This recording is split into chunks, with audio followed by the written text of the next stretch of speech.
It's WrestleLost. It's WrestleLost. It's WrestleLost. Can you believe it, King Bad God? Oh. I see that, JR. It's triggered. It's Johnny. It's Drew. Can you believe it?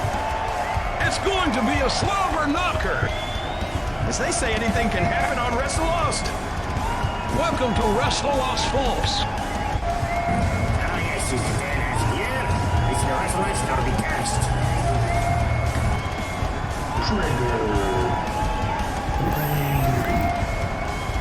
The sniper.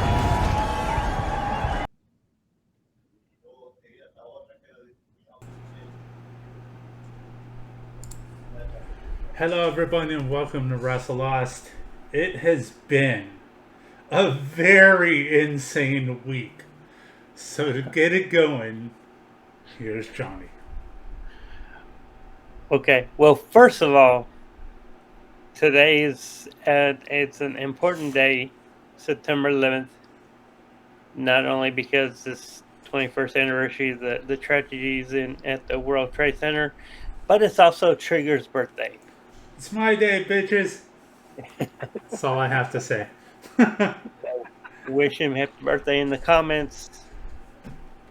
Send us your likes and your follows. Yeah, Email. I never know how to feel about it because ever since then, it's been a very weird time when it comes to this day. Yeah. But obviously gonna celebrate it. You know, some real bad shit happened. We don't need to say it. We all know it.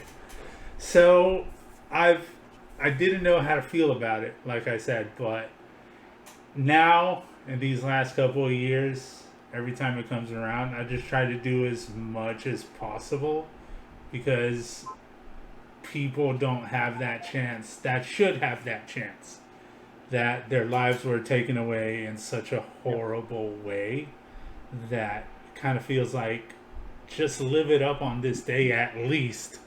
Do some shit because people don't have the opportunity to do it. And hey, the Cowboys play tonight. Damn right. See, Cowboys. They play the Bucks. It's gonna be a really good game. Yeah, but right now, let's talk some wrestling. There were a few smaller news and notes from the week, but the week was mainly dominated by one topic, which we'll cover in our discussion point. But first, if you watched SmackDown on Friday, you noticed that Pat McAfee wasn't there.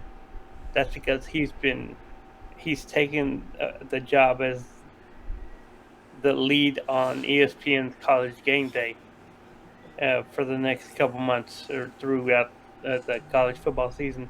He's still with WWE. He just took a hiatus. WWE felt that it wouldn't be good for him or his family to work SmackDown Friday night and then have to take a red eye to whatever city College Game Day is going to be at to be there on Saturday morning. So I guess Corey Graves is going to be taking over for the time being. I don't know if that means he's going to be off of Raw, but maybe he's going to work both. We'll see. Yeah, I think he's going to be pulling double duty, Raw and SmackDown. If you're going to have someone come in place of McAfee, he's a pretty good choice. Yeah. But with what we've seen from Pat McAfee in these last couple of months, just the way him and Michael Cole get along really well and the way they play off each other, he's got some big shoes to fill. But yeah, especially since they don't have to listen to what Vince is telling them to say. Yeah, so it's going to be a little awkward, but at least it's someone that we know, and Pat McAfee will be back. But for now, I'd like to see something between him and Michael Cole where they play it off that he misses Pat McAfee. Like Nakamura comes out and he's like, "Oh man, there's no one here to dance on the desk or some shit like that. Before we get on the table. Yeah, just play it off that he really misses him. That way, when he does come back, it's a very big deal. Yeah. Yeah. So both internally, both Triple H and Shawn Michaels have been promoted. Now, I know we had talked about this early in the week, but Triple H is still going to be over creative. But Triple H was promoted to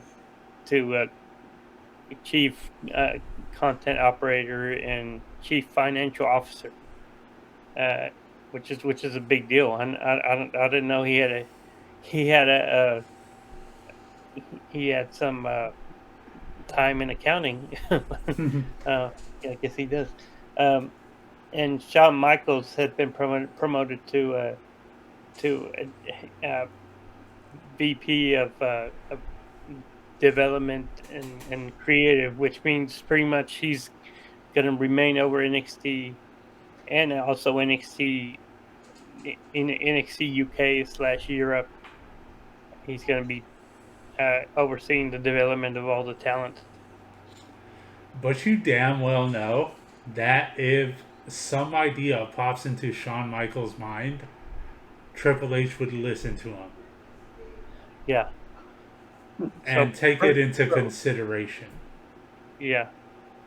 So now with Road Dogg back in the fold, most of DX is now over WWE.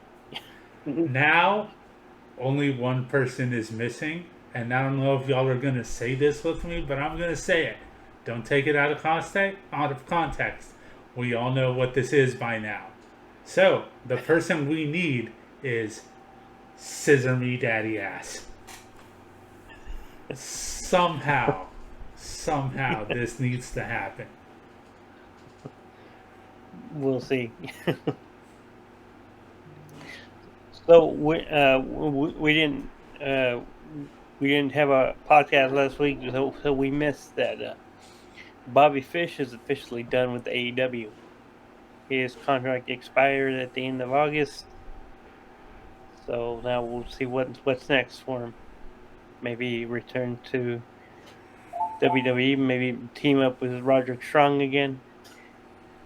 And this is going to tie into what we're going to talk about on the discussion point, but yeah, Bobby Fish has called out CM Punk on some of his bullshit and has also said, hey, look, you want to do bare knuckle boxing, you want to do MMA, whatever the fuck you want to do, I'm laying this out.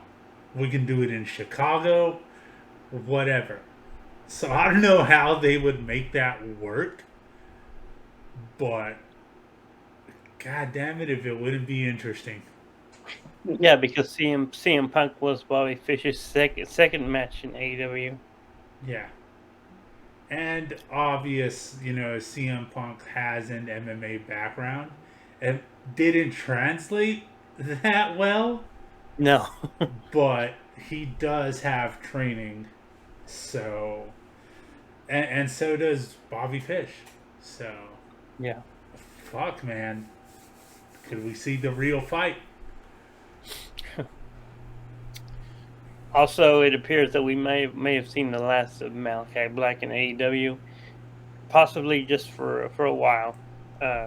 After their match on Sunday against Darby, Sting, and Miro, what the TV audience didn't see that he hugged the rest of his teammates in the House of Black. I keep wanting to call it Blackpool Combat Club. That's something. House of Black, and he waved, he blew kisses at the crowd, and he took a bow. So he had asked for his release. At first, they denied it, but then he was granted a conditional release, which possibly could mean that he's just taking some time off. I know he was saying that for his mental health, Also, he wasn't happy with the way his creative was going in AEW. But that's pretty much all the details we have. He's still under contract with AEW till 2027. So he's he hasn't left the promotion yet unless Tony Khan decides to just buy him out of his contract. But I don't see that happening. So he's just going to take an extended leave. Yeah, I don't think Tony would be one to get rid of someone like Malachi, because a lot of people love him, like we love him here. He is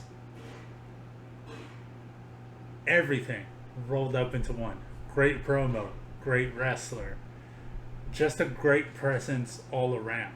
So if he has him locked up until 2027, which he does, it would be foolish to let him go. Especially with the current situation you find yourself in, where a lot of people could possibly be gone. Yeah, someone like him could be a locker room leader along with other people. And yeah, it would be a really big deal if they let him go. And really quick, Loomsy, thank you for the raid, bro. I saw that you were live earlier. I was in there for a little bit as I was getting things ready. I appreciate you sending everybody over here, bro. Yeah, but letting someone like Malachi go wouldn't be a great thing. You need someone like him around, so this is the time where you keep him. Yeah. And you were talking about the situation, so let's get right to it. This is our discussion point of the week, and there is a lot to unpack here. So let me set the stage. This started Sunday after All Out. MJF had just, or not MJF. Well, MJF came out at the end of All Out, but we'll talk about that in a bit. But CM Punk was in the media scrum. He had just beaten Jon Moxley to win the AEW title. And the first person to ask a question in the media scrum was Nick Hausman of Wrestling Inc. And Nick Hausman didn't even get to ask his question at first, because as soon as he said his name and said where he was from, CM Punk started asking him questions. He said, how many people in here consider themselves a journalist or whatever, and then he got Nick Hausman to say that he knew Scott Colton, or aka Colt Cabana, and that's when CM Punk just started going off on Colt Cabana, who wasn't even in the room, had nothing to do with the show, and had nothing to even do with what his question was going to be. He started going off of on Colt, and then he went on to it, essentially not naming names, but talking about the EVPs, saying that they accusing them of trying to start something with him by saying that it was because of CM Punk that Colt Cabana was going to be released and then moved to ROH, which obviously that wasn't true, but yeah, I know Freddie has hit the exact comments of what he said. But yeah, he talked about Colt Cabana, Kenny Omega, the Young Bucks, Hangman Page, and even MJF. So I'm gonna let Freddie take over and talk about what was actually said. So, the close relationship that he had with Punk is obviously not there anymore for many different reasons. The biggest reason is CM Punk paying for a lot of Colt Cabana's bills when he claims that he didn't have the money for it. But he was really hiding the money from Punk because he had another shared account with his mom. Yeah. And that's where he was putting up all the money. So, yeah, there was just that falling out. And what CM Punk was said was, my problem was I wanted to bring a guy with me to the top that did not want to see me at the top. You can call it jealousy, you can call it envy, whatever the fuck it is. My relationship with Scott Colton ended long before I paid all of his bills. I have every receipt, every invoice, every email. I have the email where he says, and I quote, "I agree to go our separate ways. I will get my own lawyer and you don't have to pay anymore." And then he said the thing about, having the bank account, the joint bank account with his mom, and how they had to involve her as well in this, which is unfortunate. Like, if you want to put yourself in that sort of a situation, put yourself there. And I know parents will do a lot of things for their kids, but this is just something unnecessary to do. And once his mom was brought up, then Colt Cabana was like, well, can we just drop the lawsuit?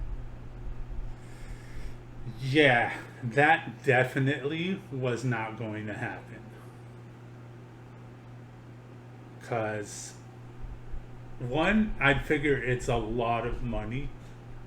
And two, CM Punk was trying to help the guy out. And this is the way you're going to react. And this is what you're going to do. Like, not appreciate that friendship.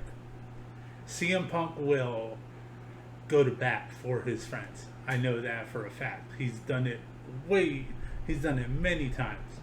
But if you get on his bad side for some stupid shit like this, when you have the money to cover it, just cover it, man. Be an adult. And that was not something very adult to do. Right. I don't know if you have anything to say on that yet, Andrew, because there's still a lot more here.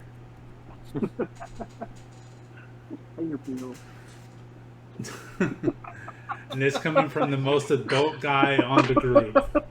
Hey man, he speaks the truth though. That's all you have to do. Yeah. To further this along a little bit, then he went after Hangman Adam Page and said, "What did I ever do in this world to deserve an empty-headed fucking dumb funk like Hangman Adam Page to go out on a national television and fucking go into business for himself? For what? What did I ever do? I didn't do a goddamn thing. You talk a big game about workers' right, but you've shown the exact opposite when you came here." Yeah, that is another weird situation there, because a lot of the other things that came out is Hangman likes to learn from his mistakes. And hey, look, I can respect that. I've learned from some of mine. I'm pretty sure y'all have learned from some of yours. Yeah. But if you have someone in the company that can say, "Hey, look, I've made some of the same mistakes you've made," or "I see this possibly going one way that has gone for me before," I can help you avoid the problems, help you be a better person without going through those issues. Veterans, a lot of veterans in this company that can help this young talent out, and that's what they were brought in for. Tony has made that very clear. So for someone like Hangman Adam Page to say, "I don't need your advice, I want to learn on my own," that can bring a whole lot of problems. Injuries that could have been stopped, unnecessary injuries, not only to you, possibly to your coworker, whoever else you're wrestling, among many other issues. But yeah, this is. I don't understand why he wouldn't listen to these guys that are very talented and very knowledgeable. I don't get why Hangman just doesn't listen. Right. Well, sometimes you just want to make your own mistakes. Yeah, I You get were- that. When you were young, you didn't want to listen to people who knew better either. So, Yeah, but that's when we were real young, though. Hangman isn't a fairly young guy. Like, you're old enough to know, hey, maybe I should listen to these people, but to go against it anyways, that's the part that I don't understand. If you were young and stupid, good. I get that, because we were all there at one point. But you're not that young, bro. Yeah. He's 28, I think. Yeah, I think 29 he maybe? is. Yeah. I think he's around there. Yeah. at that age, so. He was born in 93, so he'll be 30 next year. Yeah, I just think he should listen, because they obviously have a lot of knowledge to offer. So, yeah, it led into a lot of shit. So I'm gonna let Johnny take it over and continue with what else happened after that. So pretty much in the media scrum, he called out the Young Bucks and Kenny, like I said, without mentioning their names, and he said, if you have a problem with me, you can come find me after this. And once his portion of the media scrum was over, he went out. Well, first of all, hold on. I want to go back to the media scrum because CM Punk, he talked about working with kids and in a company full of kids, and how he's trying to build a business. It's not your business to build up CM Punk. It's Tony Khan's. Okay, you're just helping him, and you are the one who is acting like a kid. I mean, you're up here talking shit about people who aren't even involved in the questions you're supposed to be answering. The whole time eating a muffin. We can hear you chewing in the microphone the whole time. I mean, I get it. You're hungry. You probably hadn't eaten since lunch, probably. But still, I mean, that's very unprofessional to be eating while talking at the same time. But yeah, and that's also childlike behavior to call someone out and pretty much wanting to start a fight. And these kids that he was referring to are the ones that helped build this company. Exactly. Yeah. Talking about MJF and Hangman Page and Darby and Sammy Guevara. But afterwards, after he left the scrum. This is where things start to get complicated, where different stories have come out. CM Punk was in his locker room. He was icing his tricep. So we'll get to that more in a minute. But he injures himself again. He now has a torn tricep that he got during the match. He's going to be out for about another 8 months. But with that being said, his side of the story is that Young Bucks and Kenny came and started banging on the door of the locker room. He didn't answer. And at first he said they kicked open the door. But then later on said that they forced their way in. and that CM Punk was the one that. Well, according to the Omega and the Bucks, CM Punk started throwing punches first, and they had to be pulled apart. That Ace Steel was involved. CM Punk's trainer. That apparently he threw a chair at Kenny, and he bit Kenny. Both sides had different.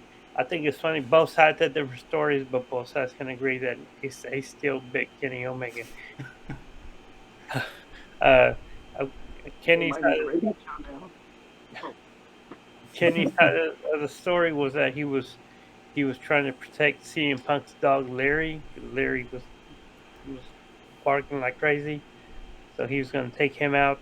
And he still got upset because his wife was also in the room at the same time, and I guess she was healing from an injury, and he was trying to protect her. It doesn't look good for all that was involved. There were suspensions from everyone that was in the room. The only one that we haven't heard of any consequences yet is CM Punk. So this is the list of everyone has been suspended: Kenny Omega, the Young Bucks, Ace Steel, Michael Nakazawa, Brandon Cutler, Christopher Daniels, and Pat Buck. Daniels, Pat Buck, Nakazawa, and Brandon Cutler were all trying to break up the fight. So their suspensions, the reasons they are suspended, is simply a suspension pending investigation. Yeah. So, and it's also come out that they've hired a separate firm to do the investigation. They're going to be doing video interviews with everyone involved, including Ace Steel's wife and MJF as well. Also Hangman. Just because there were people that were mentioned in the scrum by CM Punk, but had nothing to do with what happened there that day. right? But they have worked with him in the past, and like we were mentioning earlier, also other wrestlers have had issues with CM Punk, like Bobby Fish. Yeah, I understand the suspensions pending investigation on the people that were there. I just think they should be brought back in as quick as they can, because they're just innocent bystanders in this whole situation. Yeah.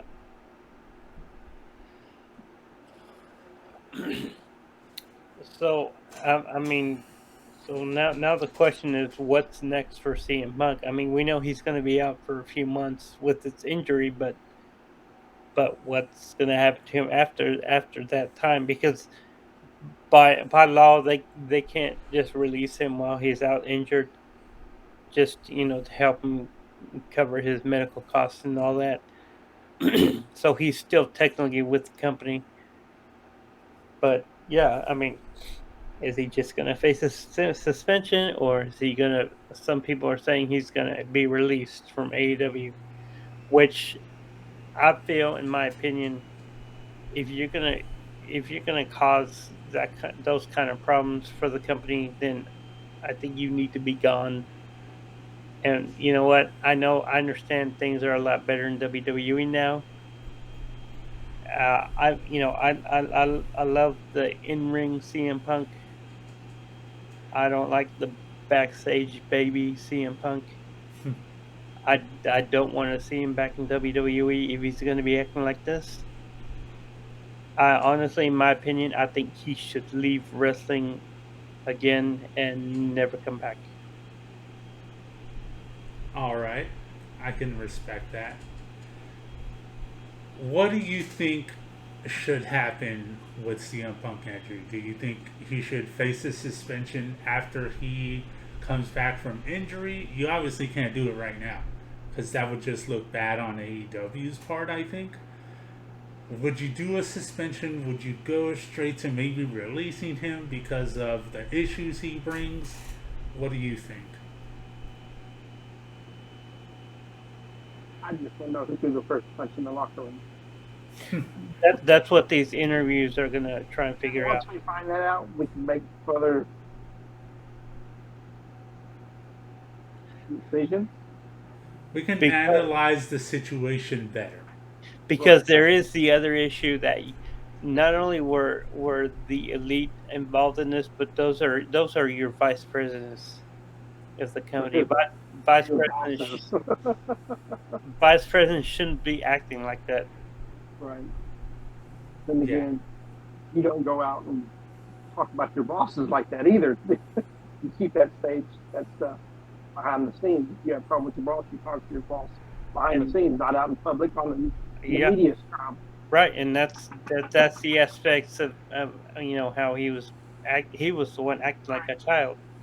And we know that CM Punk's known for pipe bombs. Yeah, It's just another in a long list of him talking and his bad comments. If that's the case, he sounds like he's a cancer in the locker room, and you can't have that in the company. right. There's also been already been rumors that the Young Bucks and Kenny have already are looking towards sending out feelers to WWE because their contracts are going to be up next year, just to test the water, see how if they would have it better over there. Now, obviously, if they go over there, they're not going to be vice presidents. They're not going to have executive roles. They would just be wrestlers. Yeah, which that's what they're there to ultimately do. You are a professional wrestler, so maybe stick to what you know. Yeah, and the reason they're doing this because they like the way WWE have treated Cody Rhodes when he went over there. But yeah, I think it was a mistake using active wrestlers to head up your company. I mean, I know you named the promotion after them, but if you want to use wrestlers, I mean, use wrestlers who are no longer in ring wrestlers who have a lot of loss of knowledge about the business of pro wrestling, not just in the ring, but backstage and in corporate. I'm thinking. So here's I would choose for your EVPs Chris Jericho because his career is winding down. Mark Henry and William Regal, and just so backstage issues don't occur like this again, you get Paul White as your head of security. Because I don't care who the fuck you are, when Paul White gets his hands on you, you're gonna look like Darby Allin. You're just gonna be flying all over the fucking place. Because that is the biggest dude you don't want to fuck with. And he's got some real life, fighting skills. Yeah. So just imagine, getting kicked in the sternum, straight MMA style, by Paul White. Because I've seen videos where he's been throwing some leg kicks. You don't want to fuck with that guy. Mm-hmm. And I agree with what Loomsy said in chat. He said, seeing Tony Khan at the post-show scrum, knowing the rabbit in headlights look, will be an image that stays in my mind for a while. Yeah, because Tony Khan, that's another. I mean, I know he's still brand new at this. You know, he's had a lot of his firsts in AEW. But yeah, he just sat there. He didn't even do anything. He didn't stop CM Punk from what he was saying. You know, he just had this old look on his face when he started saying this stuff. And you know, I think you got to be careful. You know who you are going to these scrums, knowing that they're going to talk about real life stuff. You know, and they're going to use language that you wouldn't normally hear in the ring, like CM Punk. Yeah. And I mean, I know there's always one kid in the room at a media scrum, and Freddie, you know who I'm talking about. Yeah. I think they shouldn't let anyone in that room under the age of 18. Well, I mean, you have to make. The wrestlers need to learn to not use that kind of language at all during the media scrum. It should. But here's the thing, though. So, the show you do live for the audience, that's where you have to be a little bit more careful. Even though we all know what we're getting ourselves into when we go into these shows, especially with AEW, because violence, blood, language. Those are the three big things in AEW. I personally don't have a problem with all of it. Like, if I had a son, I wouldn't have a problem with that. As long as he understood this isn't real life. Right. This is just a show that they put on for us. Yes, it looks bad. Yes, sometimes you end with, like, pieces of flesh hanging. We've seen all this shit before. Because as long as you understand that, I don't have a problem with you bringing a kid to the show. Now, the media scrum, that's a different thing. That is, and I don't mean to insult anybody, so I apologize. But there should be an age limit for it. I don't think the age limit should be 18 and over, though. Because then you have someone like Izzy. What about 16 and older? I'm fine with that because you can go to a movie theater, and this kid can get in with his parent to watch all of the stuff, and I would say even worse things than what could be said in a media scrum. 15 and under is where I think is the issue is. I don't know how old AJ is. He's 12. See, a 12-year-old doesn't need to be going to that shit. 16 and over, you're already in high school. Fucking shit happens in high school. That's just crazy as fuck. Yeah. Come on, we've all been there. So, I think at that age, it should be allowed, but that media scrum is not a place for a 12-year-old.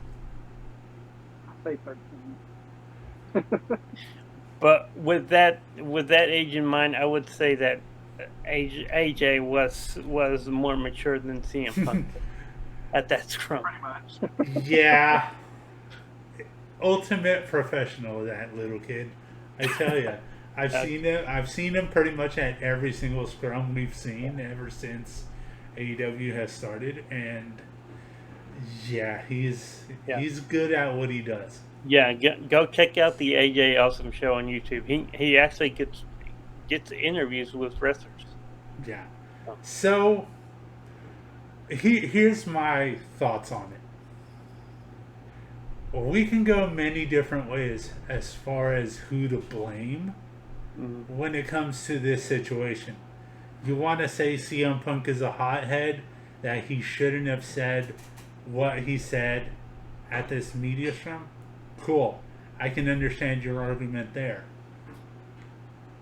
If Hangman wouldn't have cut that one promo a couple of months back, that would have cut half of this situation out of this. And I'll go one even further. If CM Punk, because CM Punk got the injury during the match on the dive to the outside, if CM Punk knew he was injured, why not let the referee know and call an audible? If Jon Moxley had won that match and kept the title or won the title, CM Punk would have never been at that media scrum because on the media scrums they never have the losing side of the match.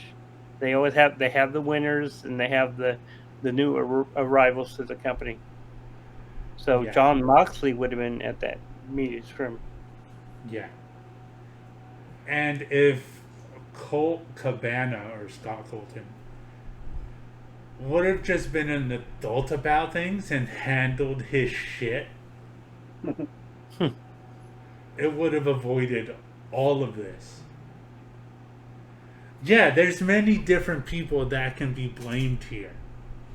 One could even, okay, like what you said, if CM Punk knew he was injured, there's ways to communicate. They know there are ways to communicate. This has been established for a very long time. That's why they have the X. Yeah. Yeah, not this X. But Yeah. that X. Yeah. Yeah. It's it can be called many different ways. Like the ref has a headpiece. Like there's always ways to communicate this shit. Yeah. So yeah, if Tony Khan brought this information by the ref, or if CM Punk had said something, you needed to make that call. So right there, you either have to blame the ref and CM Punk for not making it known, or if Tony Khan knew about it, you can say, well, you should have made the audible, so it's a bit your fault that this happened. And look, he's the boss of the company. He's the owner. He should have been able to make that call. I don't think CM Punk had this all planned. I just think he went along with whatever he felt after the match. I think if he wouldn't have been injured, he wouldn't have gone in as angry and as frustrated as he was. He might have been a little bit more level-headed. But that's just how I feel. Yeah, and as far as all this stuff, all that he said, the fight, you could say that CM Punk went into business for himself. Yeah.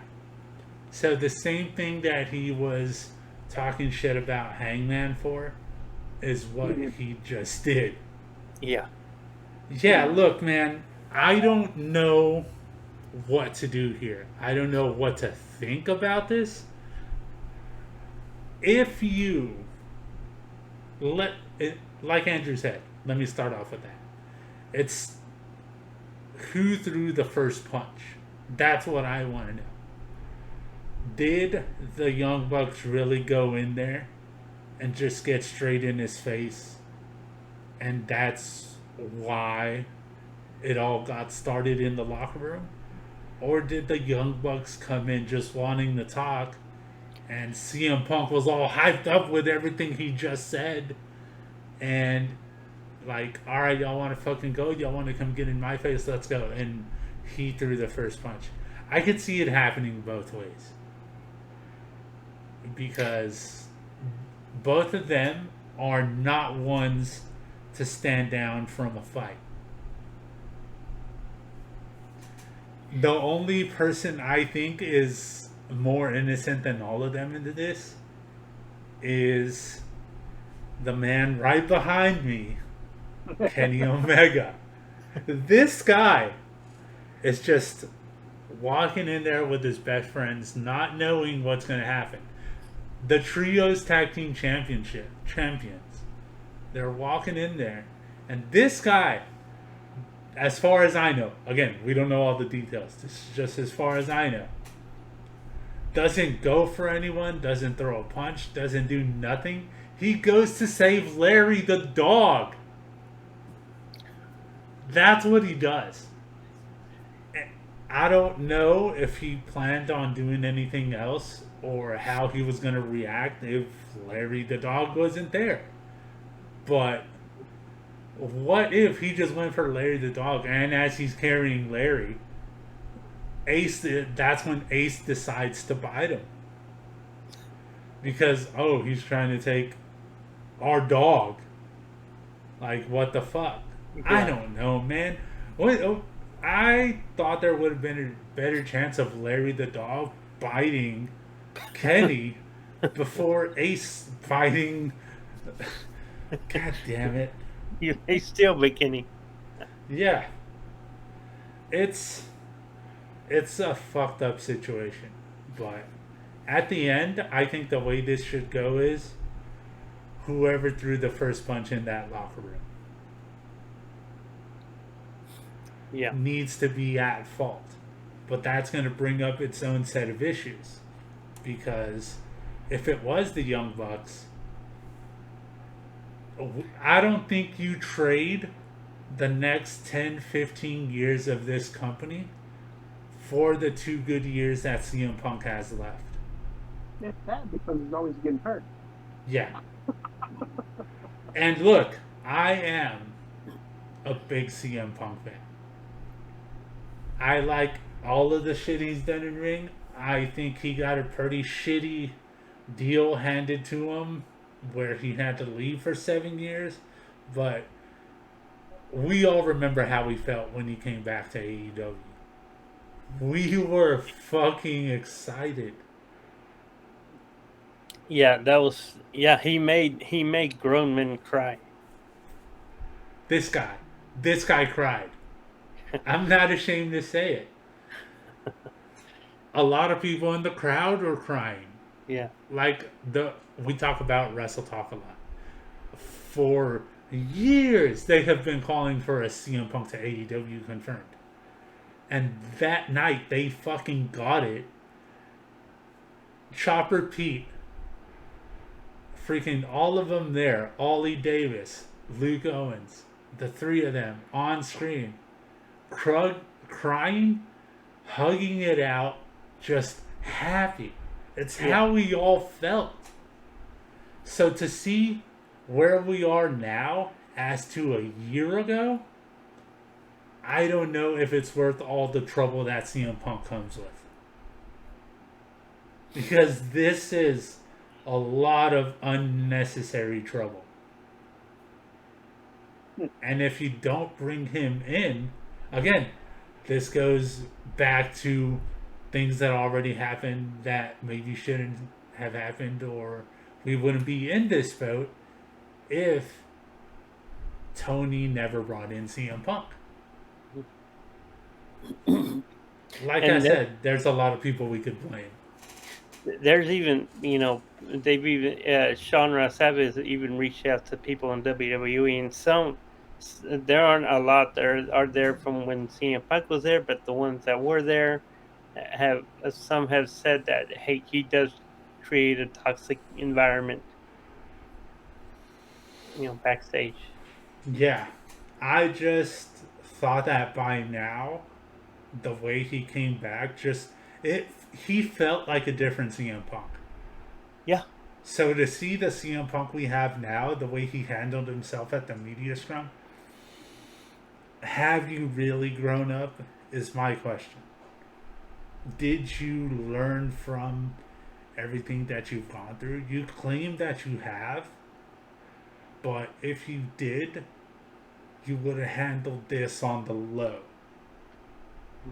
Again, backstage shit that shouldn't be happening on screen.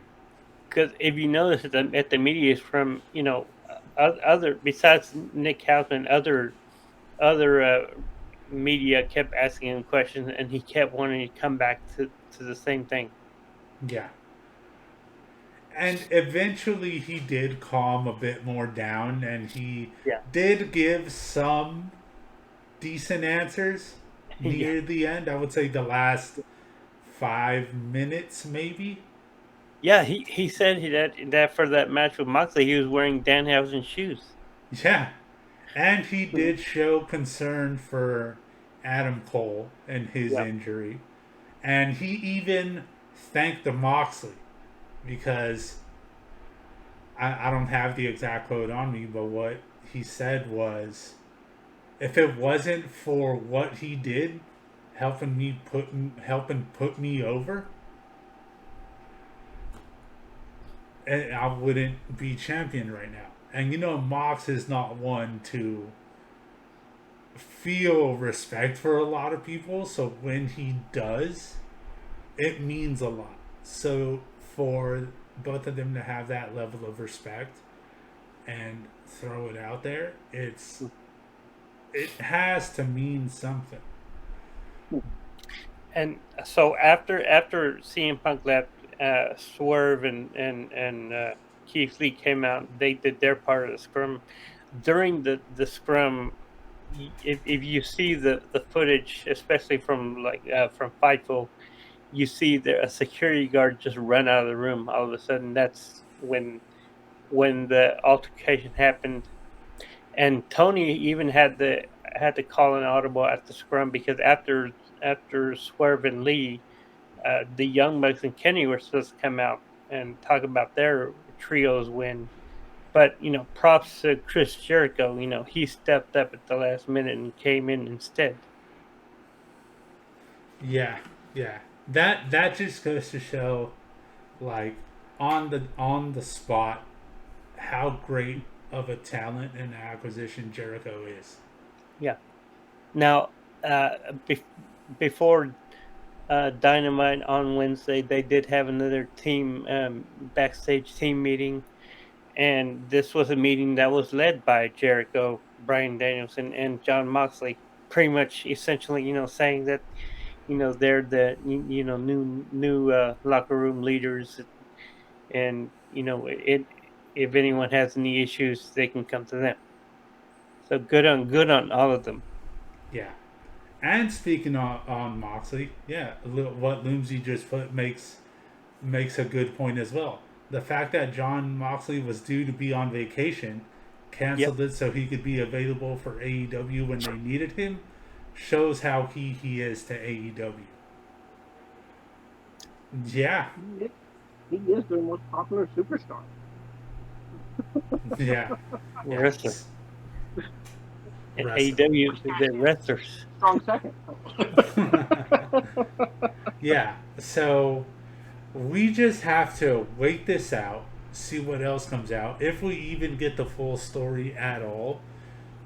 I know we've made this joke, and we're not the only one that have made this joke, but 10, 15 years from now, this could be an episode of Dark Side of the Ring, where we finally get interviews and a lot of the details finally come out. But that is the only way I could see all of the details coming out. But I think we are going to get enough details to make a more clear decision as far as who's ultimately guilty in the end. This was just how we feel in the moment, because we love AEW, and the last thing we want is to see the last 3 years all go to shit over something so stupid. Yeah. All because of one guy who can't get over an issue that happened 10 years ago. Yeah. And unfortunately, that guy is CM Punk. Someone who is great, but maybe needs to finally grow up, like we said. So hopefully during this next 8 months, he'll take the time to think things over, find out where he is, not only in the wrestling business but in life. Yeah. Yeah. I hope he takes these 8 months to get himself as close to 100% as possible, because age, everything is a factor. Yeah. So he needs to come back 100. And yeah, maybe with this free time to sit there and think about everything, if it does help him out, good. But if it doesn't help him see things clearly on what he should do, just stay away from both. Stay away from AEW, stay away from WWE, because WWE is on the rise again.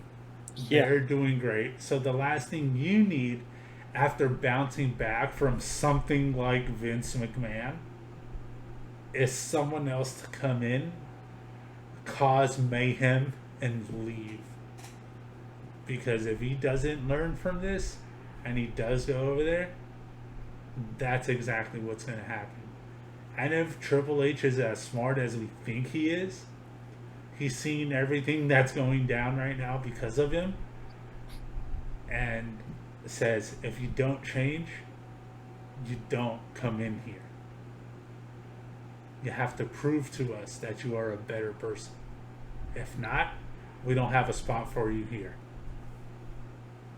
But we just needed to touch on that, because normally when we do our news, we go maybe at the most 25 minutes. We're at an hour mark. There was a lot to go through, so we just needed to get our initial thoughts out there. We'll have to. This is the very long game that we're gonna have to play, because we're not gonna get a clear decision on anything, I think, until CM Punk returns. That's when we're gonna get the final word on everything. So until then, we're just gonna have to wait and see what happens as it's happening. So before we get into our thoughts on the weekly shows and everything as far as shows that happened this last week, I got sent an email from Lumsey. This is a birthday surprise. I have not seen it. I literally got it as we were talking CM Punk. And emailed it to myself, saved it to my PC. So I am ready to share it with us now. So let's see what he had to offer here. Once I can find it, because I have a lot of videos. Ah, Tangana, ahí está. Viene Freddy Trigger 84 sobre Pentagon Jr. La cuenta del árbitro. 1-2 por poquito. Happy birthday to you, Freddy. Twitch Trigger 84 from a man that loves you like a brother from the Twitch community. Lumsey 1984. I want to say happy birthday. This is Hugo Sabinovich, ex-WWE Spanish announcer and creative, and current creative with AAA and announcer for AAA Mexico. So I want to say hi to all your friends at your podcast. This is an opportunity to say hi to all your friends at your podcast, Wrestle Lost, and have a very happy birthday. Thank you for the passion of following wrestling and lucha libre. This is Hugo Sabinovich saying to Freddy Twitch Trigger 84, happy birthday a Tangana por poquito. Brutal, brutal. Ahí está el campeón, Freddy Trigger 84. Yes. That was awesome. That is fucking great. Look, man, watching wrestling for a very long time, I think the commentary teams are ones that often get overlooked. Like, they get their 15 minutes of fame while they're doing the commentary and all that shit. Yeah. But once they decide to move on, they are quickly forgotten about. And there's the obvious ones that stand out that you never truly forget. And Hugo Sabinovich is one of those that I will always remember. Because to this day, he is still working.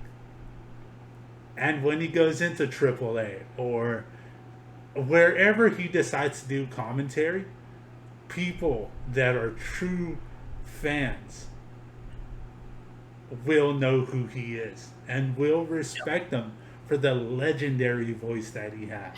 And he's been in the wrestling business for years. Back in the '70s, he was a manager, or he was in the corner of Gorilla Monsoon when Gorilla Monsoon fought Muhammad Ali. Yeah. And just to hear him wish me a happy birthday and just say hi to all the friends, mention our podcast and just stuff like that. Man, I didn't know what to expect. I saw that it was a video, and I did see the picture, but it was really small, so I couldn't tell who it was. I wanted to keep it a surprise, so I didn't click on it or anything like that.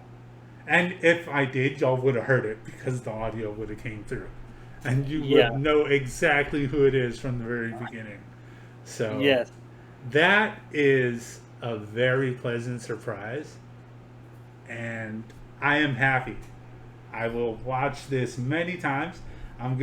It's already saved. I already have it next to Sammy Guevara. I already have it next to all the other videos that we have that I watch on a weekly basis just to remind myself of what we have done to this day. So, thank you, Limsey. After the rough week of bullshit, of overthinking everything with CM Punk, this was needed because I didn't go as hard as I wanted to, but there was just way too much to say to be frustrated, and we came in a little bit more clear-headed than I thought I was going to come in. So, yeah, thank you for that, man. That's an awesome birthday gift, dude. I appreciate it. it was.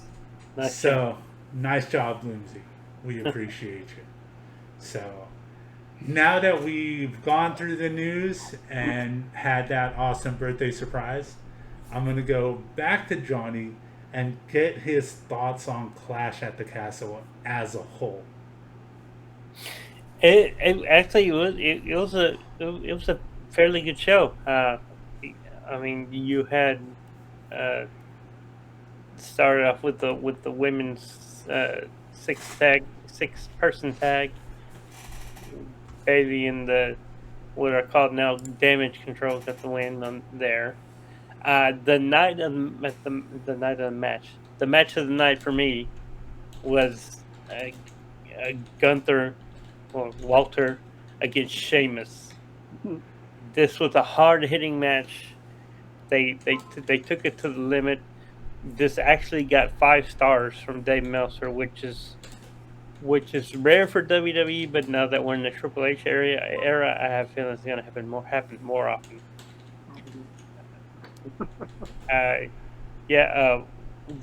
Walter, I'm not going to call him Gunther. Walter got the win in the end, and we actually got Imperium back together.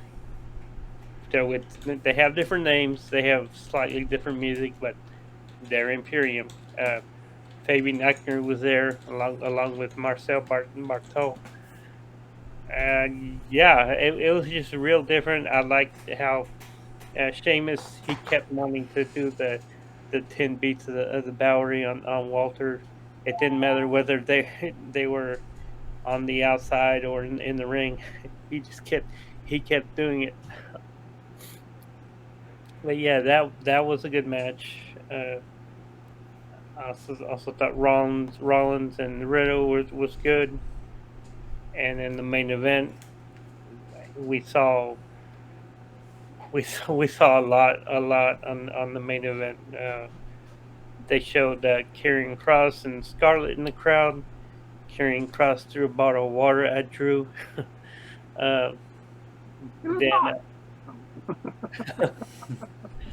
Then they also showed Tyson Fury was in the crowd.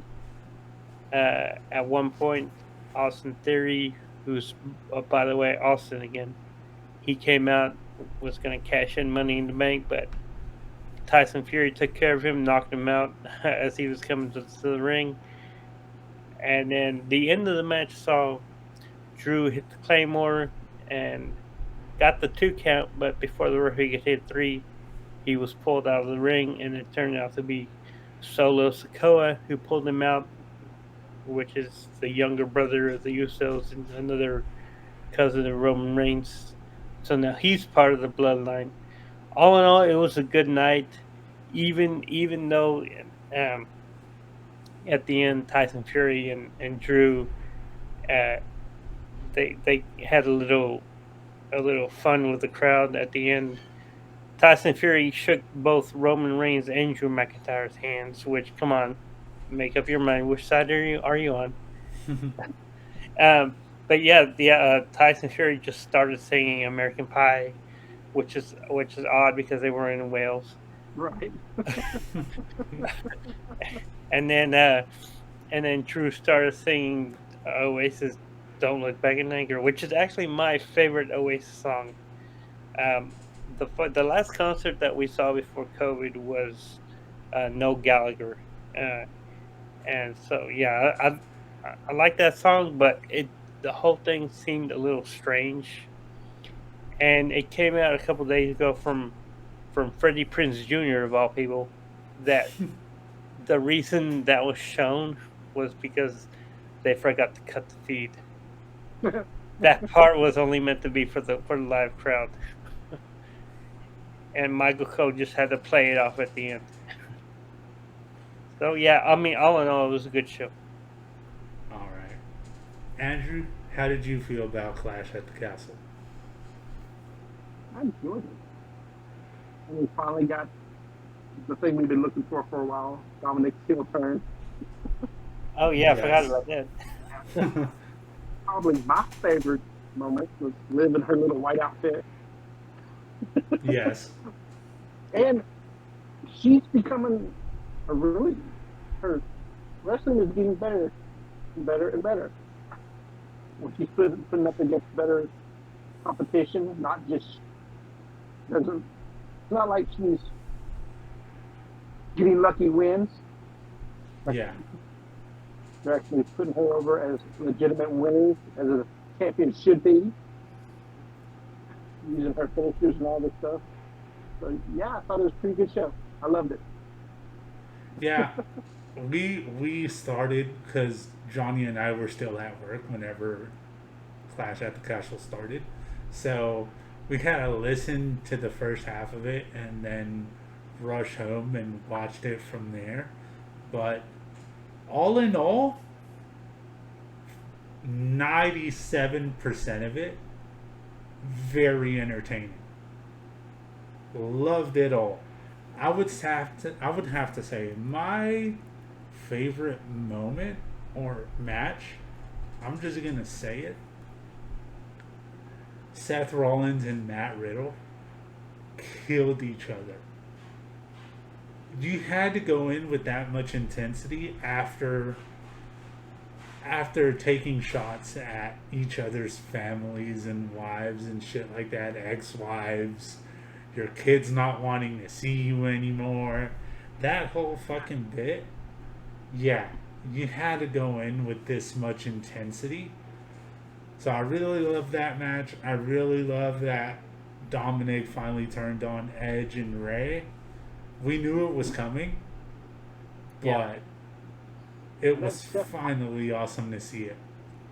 And that Seth Rollins match, that was like his first pinfall win on a pay-per-view in like a year and a half. Yeah. Yeah. So, all in all, I enjoyed this pay-per-view. And props to Triple H, man. He's really showing what a great mind he has for this business. Like, all those years of working hard, going through everything that you went through, ultimately marrying the boss's wife when nobody was really doing that shit.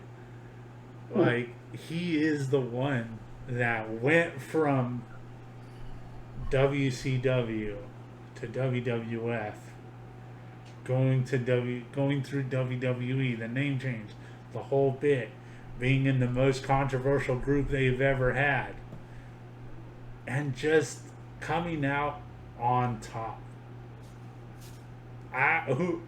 You're telling me, if you would have asked me 15 years ago, who do you think is going to be running WWE in 2022? I would have never said Triple H. But that's what's happening here. Yeah, I would have still assumed Vince would still be over it. I mean, and if he wasn't such a nasty old man, he would still be running this bitch. Yeah. Running it straight into the ground, but yes. So thank goodness for the Wall Street Journal. Yeah. I mean, thanks to the Wall Street Journal, thanks to Triple H for being the ultimate badass that he is and knowing what to do, knowing what we want, and giving it to us here. Now, this is what I'm going to end with as far as Clash at the Castle. It makes a lot of sense when you say they didn't cut off the feed. Because I know this is what they do. I know this is what he likes to do when he ends his fights, but you didn't have a fight here, Tyson. So what are you doing? Like, I know you want to build that moment,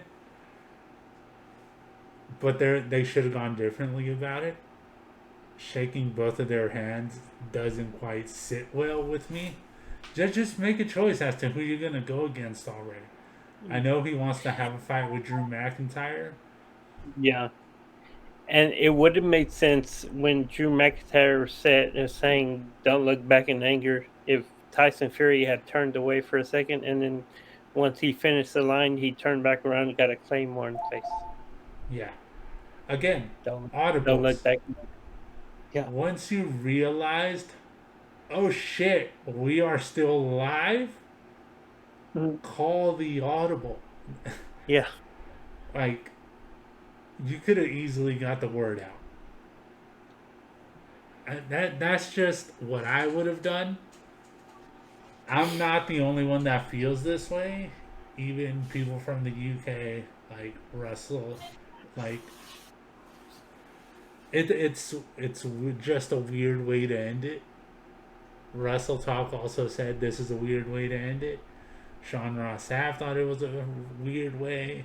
Denise, pretty much everybody that was watching found it pretty odd. People in the crowd were into it, obviously, but Yeah, I'm pretty because sure once, because it was only meant for them.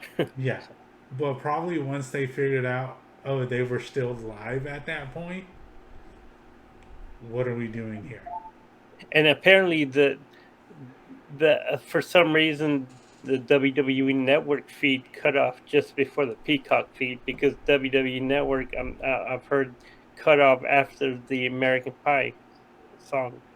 They didn't stay on for the "Don't Look Back in Anger." So they were probably even more confused. Yeah. But yeah, man. All in all, it was a very good show. Understandable about the end. That's why it felt off. It was because that wasn't meant for us. That was meant for the live crowd. But really loved it. WWE showing what they can truly do.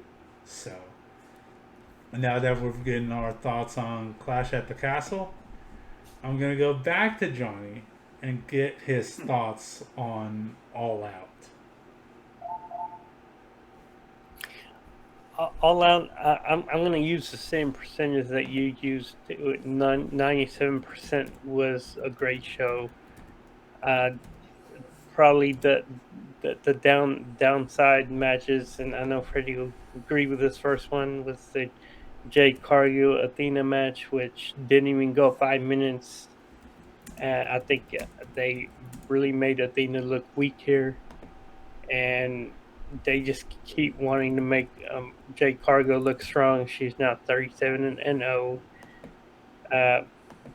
Also, the Christian Jungle Boy or Jungle man, whatever. Jack Perry was that was really more of an angle because uh, again, this is where they did call the audible because Christian had a shoulder injury. Tricep. It was the same injury that CM Punk had. He had a tricep injury, so they just said, "Well, then Jungle Boy is just going to turn on." Luchasaurus going to turn on Jungle Boy again.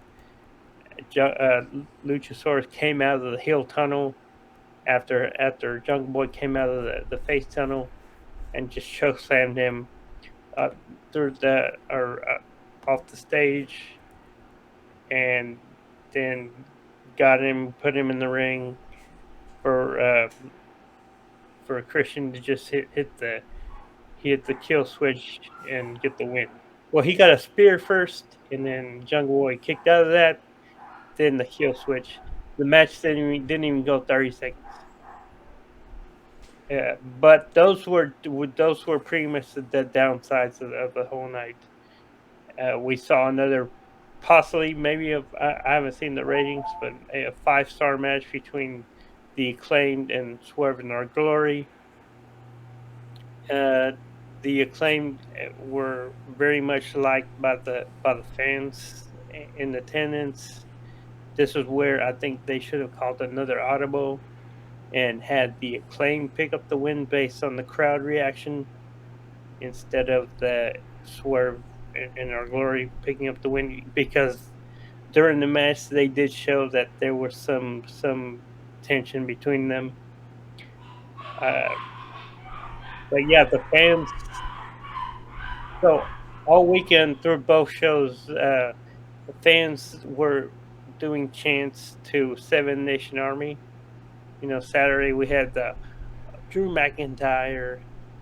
This one, the crowd, they came out with "Scissor Me Daddy" to Seven Nation Army, which was really cool. The first match of the night was the 8-man casino ladder match, which was a really good match until the end. You had 2 members of Ingobernales with Andrade and Rouge. You had 2 members of Death Triangle with Pac and Ray Phoenix. Sorry, wasn't Pac because he was in the pre-show. Penta and Ray Phoenix. You also had Dante Martin in there, and the Joker. So first, before the Joker came out, these masked men came out, Retribution style, started beating everyone up, and then one of them got out on the ladder and took the casino chip down. Turned out to be Stokely Hathaway. He wasn't the Joker because the Joker hadn't come out yet at this point. But then the Joker came out, and some guy wearing all black with the devil mask on, Stokely handed him the chip, and he won the match. And then it was revealed that all the guys who beat everyone up in the match were Stokely's guys. You had the Ass Boys, Ethan Page, W. Morrissey, Moriarty. So this paid off at the end of the CM Punk match. The lights went out. There was a Tony Khan voicemail that was played to the crowd, talking to someone saying,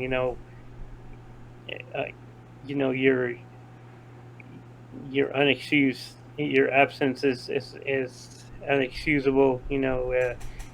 If you want to come back at All Out, I'll give you more money. You don't have to sign an extension, but you'll win the casino ladder match. Then it showed an old clip of CM Punk and ROH cutting a promo saying that the greatest trick that the devil ever pulled is to let people know that he exists. And then the lights cut out again, lights came back on. MJF's music plays, and it's MJF coming out. He's scheduled to be CM Punk's next opponent. We'll get more on that here in a bit. But yeah, that was the end of your main event. All in all, it was a good pay-per-view. It was, even though it had a total of 15 matches, including 4 on the pre-show, it went by quick. I mean, yeah, Freddie and I at the end were like, "Is this over already?" I mean, for those of you, thank you for those of you that watched this. We did our watch along, but yeah, it did go fast. Yeah, I know. I was very shocked that when the end happened because it didn't feel like 4 hours.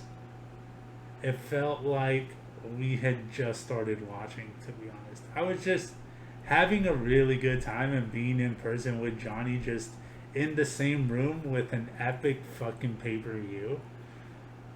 We knew what we were getting ourselves into because we have a good time watching it, and that's just away from being in the same room in our own houses by ourselves, or maybe on here watching it. But yeah, just being in the room and enjoying it that way, being live, yeah, it was a fucking great show to see that way. Yeah, we'll be doing that again for Full Gear. Hopefully, we can have more people in the room with us watching it.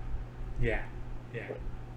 Maybe we can get Andrew in the room, some other people that I won't say yet, depending on if they come through or not. But yeah, man, it was a really, really great show. Andrew, what were your thoughts on All Out?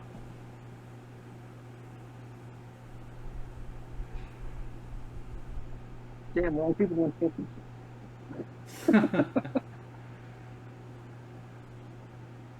Mox should retain. Jade should have lost.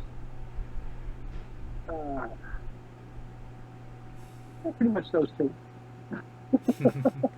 Yeah, it's a couple. I don't want, especially if he got hurt in the middle of the match, and he can't go after that. Just call an audible, let John win. it saves a lot of problems. Yeah, problems that we already talked about. Yeah. I'm just sick and tired of James Cargill. Yeah. Not. Okay, I'll save that for my bit.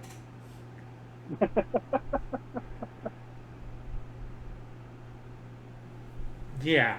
So, as a whole, okay, this with everything we know now, in isolation, I really enjoyed this pay-per-view. The MJF return. I did say while we were live, whoever that devil is needs to pay off by the end of the night. Yeah. Because if you leave off with us not knowing who that is, I think I would have been unhappy. It needed to pay off that night, and it did. Yeah, and when he came out during the ladder match, he came down to "Sympathy for the Devil," and I made a joke. I was like, Mick Jagger.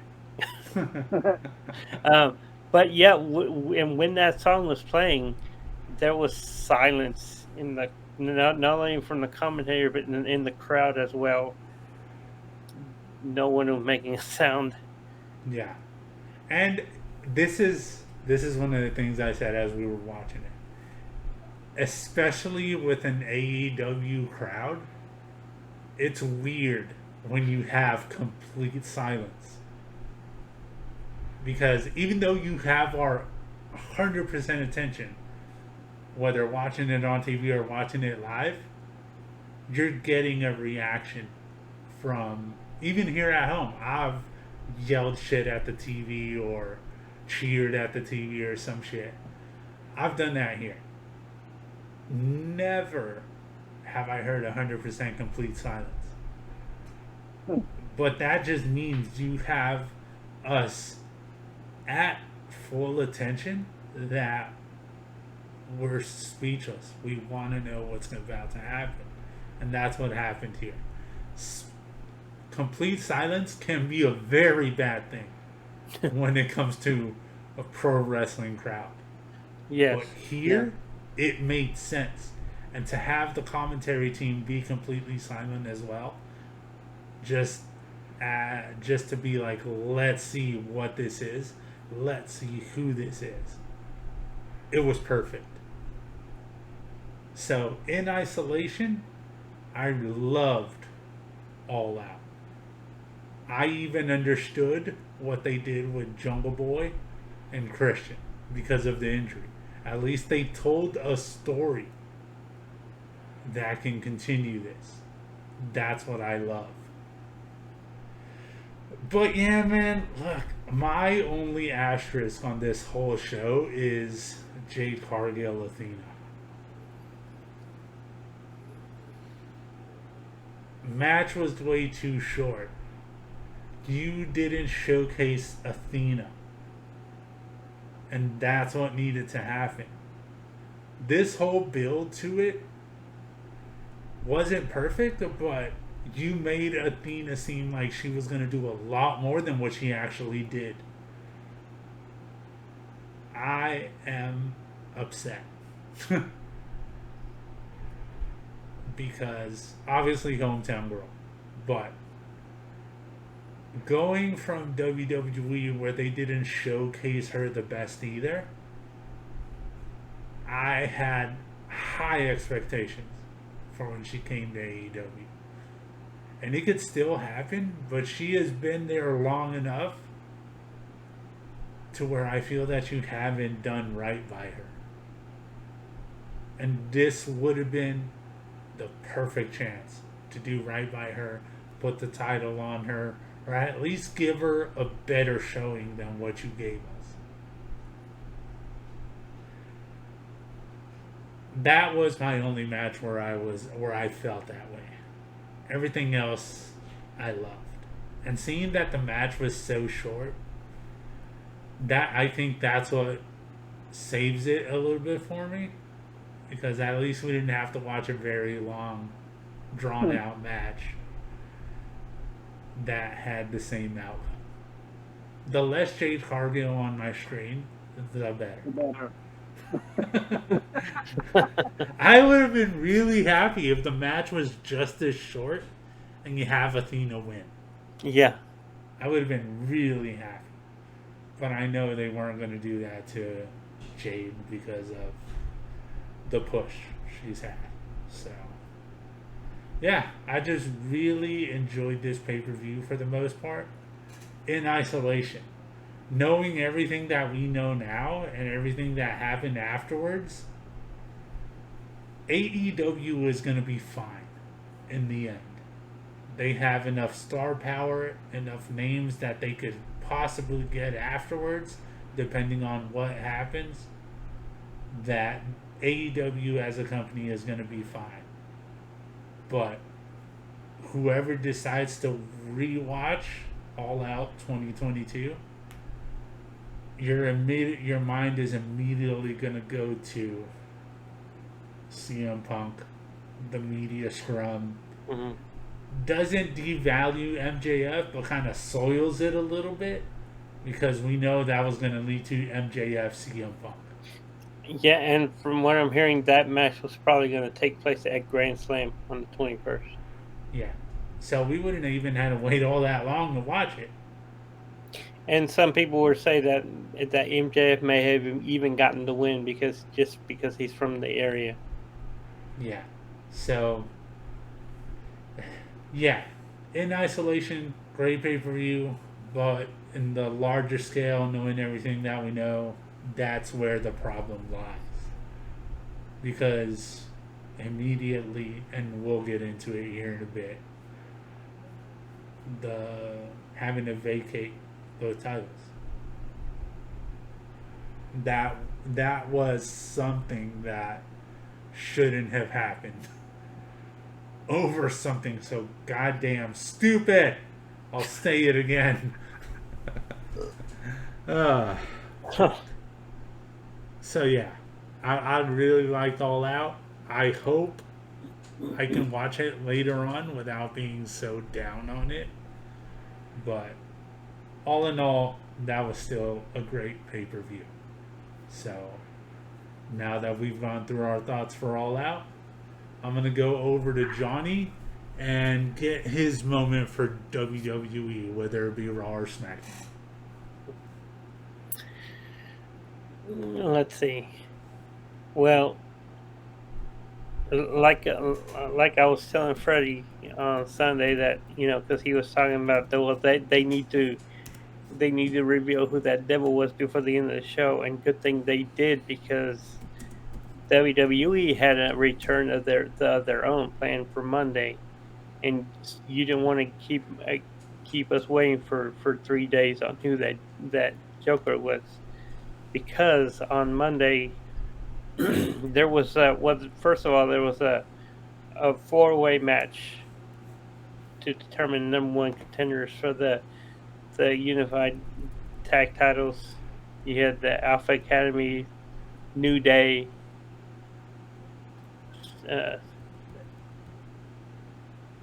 trying to think of who else was in there. Was it Street Profits? Yeah, Street Profits and Los Lotharios. It was a good match for the time it got, which now in the Triple H era we're getting longer matches. But then all of a sudden, out of nowhere, you hear the music. So Braun Strowman is back in WWE. Came out. He's got a different look to him. He slimmed down and bulked up. He's trimmed the beard a little bit, but he came in. He dominated everyone that was in that match, except for Montez Ford and the New Day, which are people shows that they know which people not to bury. But everyone else in the match did take a hit from Strowman. Even putting Otis through a table, which is impressive. But then later on, Braun came out, or he cut a promo backstage saying he was going to be on SmackDown Friday, which I actually didn't watch the segment. I heard about what happened. He was just there to jump Alpha Academy again. So I don't know if he's going to be going for Roman next. I know Roman's not going to have another match till Crown Jewel in November. But yeah, so Strowman, when he started his downturn with WWE with the whole Nicholas thing, he got that spot because he entered himself in that tag team battle royal just as one person, and he dominated the tag division then, and he came back to dominate the tag division now. So I'm hoping they got bigger plans for him in the future, because I like Braun Strowman. He's one person that I don't think they should have let go in the last couple of years. Yeah, and we know there's been issues with Braun Strowman ever since he left WWE. Yeah, like the whole control your narrative bullshit. Yeah, and him being vocal about certain things that not everybody agrees with. Still excited to see him back because I really do love him as far as being a competitor, and come on, he was in the Wyatt family. And we all know how much I love the Wyatt family. Yeah. So that connection's always going to be there for me, and yeah, just him being back in WWE, his moveset being what it is, for him being a big guy, he has a pretty good moveset, and just physically imposing. And again, if you want to take one of these belts off Braun, Roman. or Roman, I mean, sorry. Yeah, this is the way to do it. Maybe Braun can be the guy. But we'll see. I hope they have good ideas for him. But yeah, those were some great thoughts on that shit. So now that we got Johnny's moment in there, I'm gonna go over to Drew and get his moment for WWE this week. It's more of a visual. And you had the perfect camera angle for it. You have Miz sitting on top of the cage, looks down, halfway sticking out from under the ring, grab blowing. Dexter Lewis.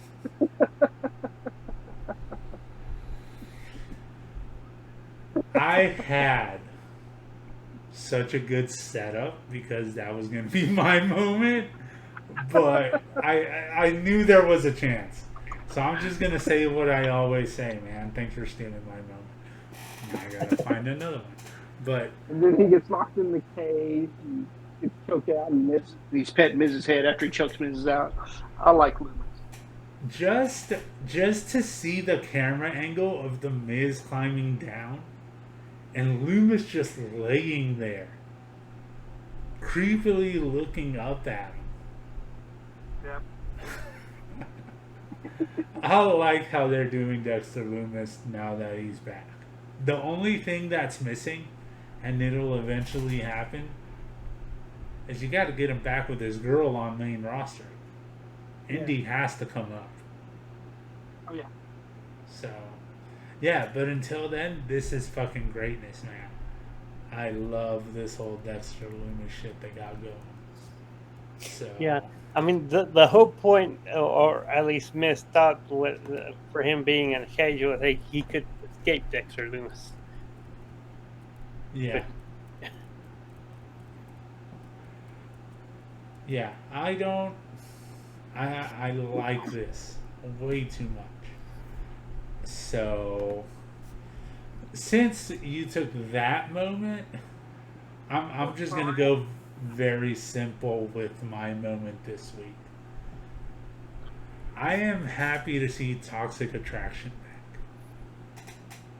I didn't expect them to be back this soon because of, injuries and whatnot. I wasn't expecting it. So to have Gigi Dolan on my screen again, yes. I need to see her every week now. Protect her. Don't let her get injured again because I really like her. That is, I don't want to sound like Dexter Loomis creepy or some shit like that, but that is probably like the perfect girl I could dream of for me. Just saying. If I could get a Gigi Dolan in my life, I'd be happy. Just saying.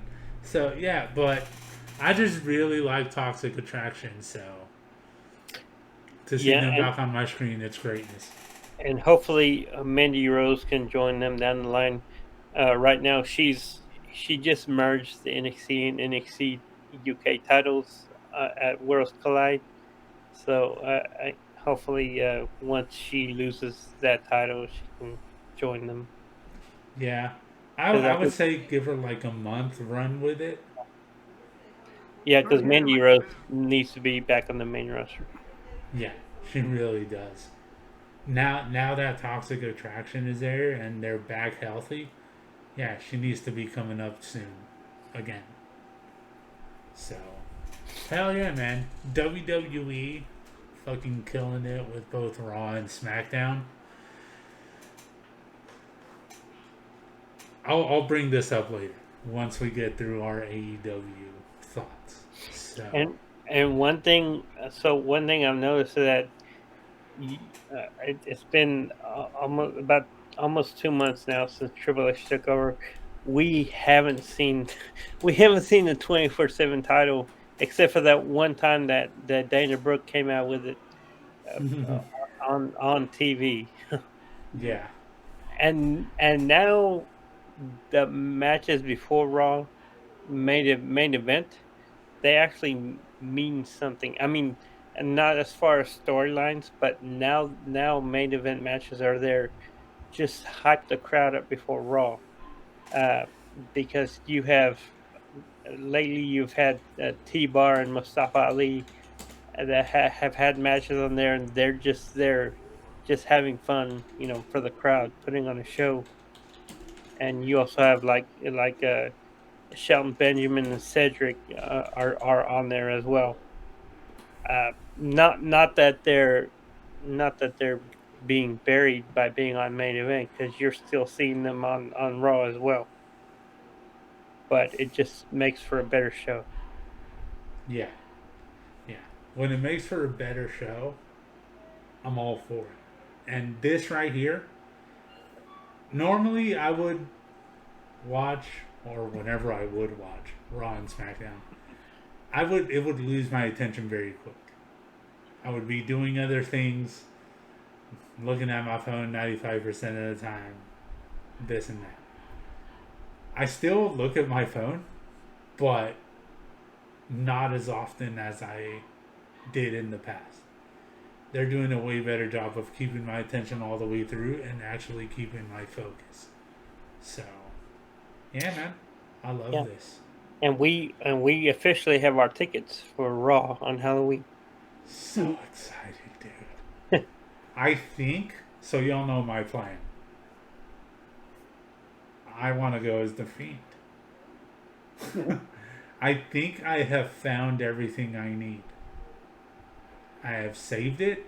Now I just need to buy it. We still have enough time. So this week, I'm buying all the shit I need. And I think I know I said I was going to use my face mask that I use for work, because that's the Fiend anyway. But I might have found a pretty solid deal on a legit looking Fiend mask. Not the bullshit WWE shop looking one. So nice. I am fucking excited about that mask. But yeah, man.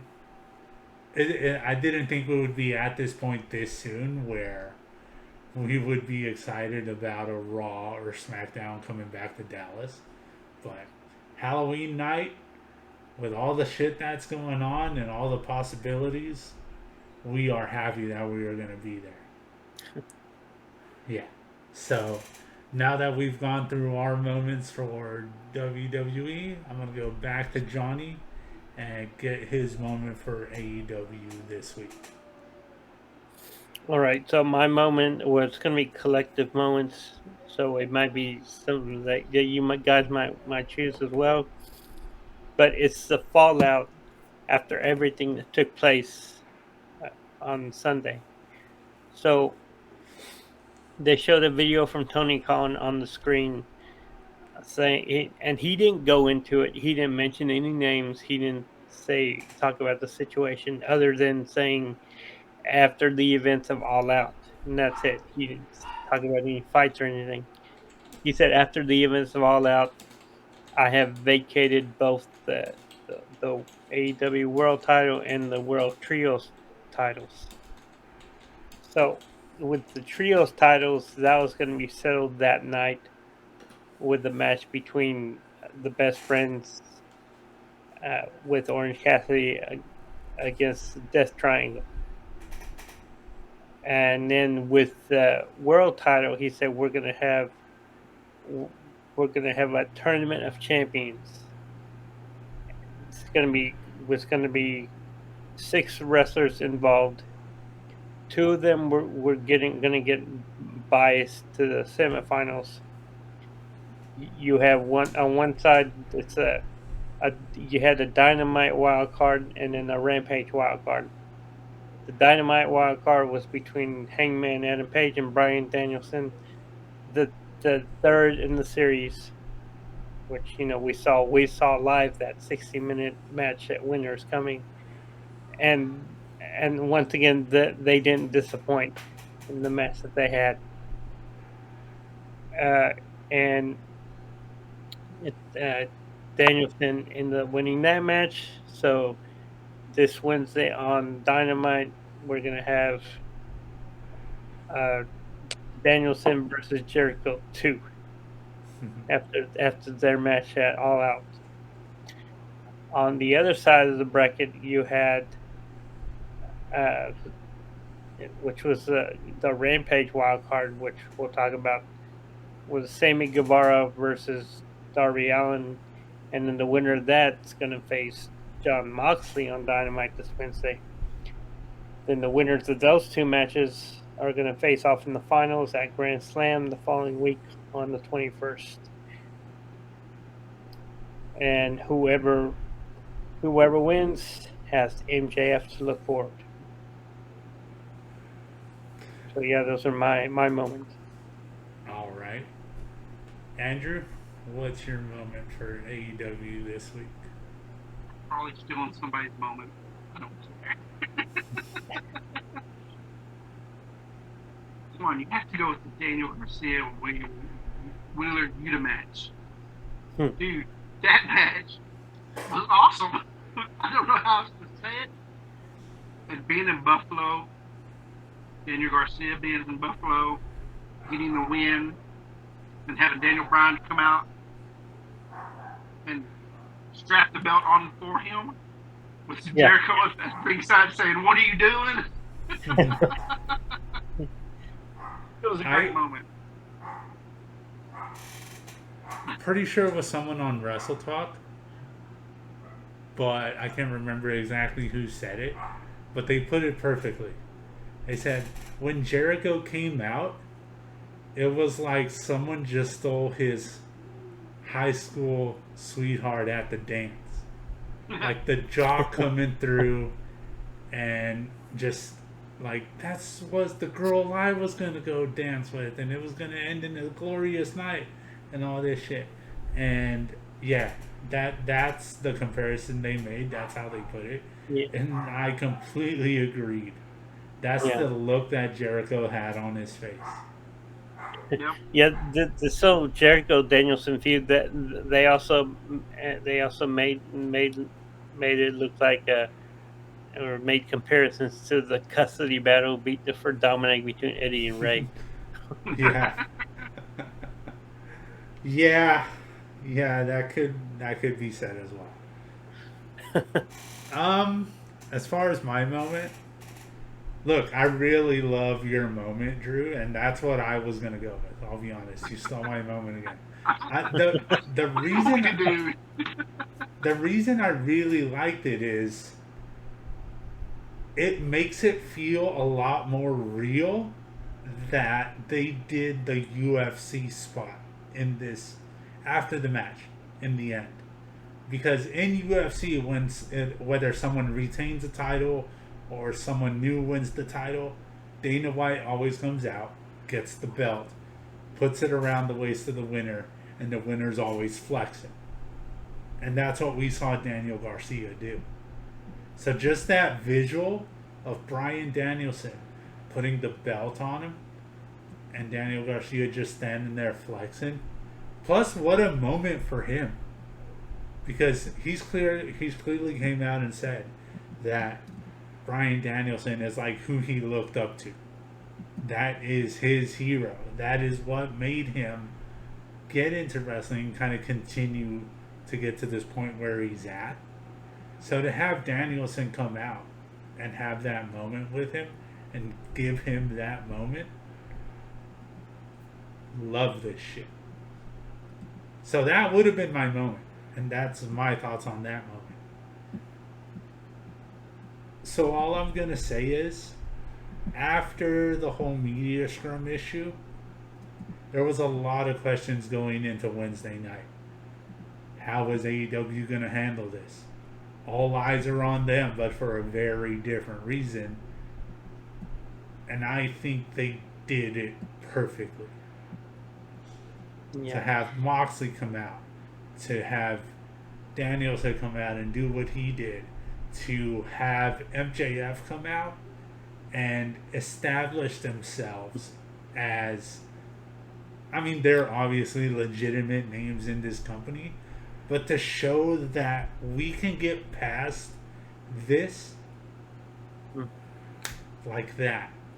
We can not have the Young Bucks, not have Kenny Omega, not have CM Punk, and still put on a quality show. Even I like even the way they did to have Swerve stop Max Caster before he could do the rap. Because we all wanted to hear that rap. Yeah, yes. So I think that's capitalizing on what happened Sunday night, to where people really wanted to see the Acclaimed win, but Swerve and Our Glory still won. So for them to come out here and cut off Max Caster when we all wanted to hear what he was going to say, I want to know that rap. I don't care if he never says it. He should just go on Twitter and just be like, hey, look, I got interrupted. This is what I wanted to say. And just type out what the rap was going to be. I just want to read it. I don't even have to hear you say it. Yeah. But yeah, just the way this situation was handled was probably the best way possible. And just the way they went into Wednesday night and the quality of show they put up, people would have understood if they didn't, if it felt a little bit off this week. But it was just another amazing episode of Dynamite. So to see Tony Khan be able to do that and everybody go out there and be ultimate professionals and just do what they do with everything going on, hell yeah. I was worried for AEW a little bit. Not so worried now. Because I know they have it in them. They've proven, this might have only been 1 week, but they've proven that they have it in them to do the great shows without losing some top stars, your EVPs or CM Punk. They can do it. Yeah, they'll get through this.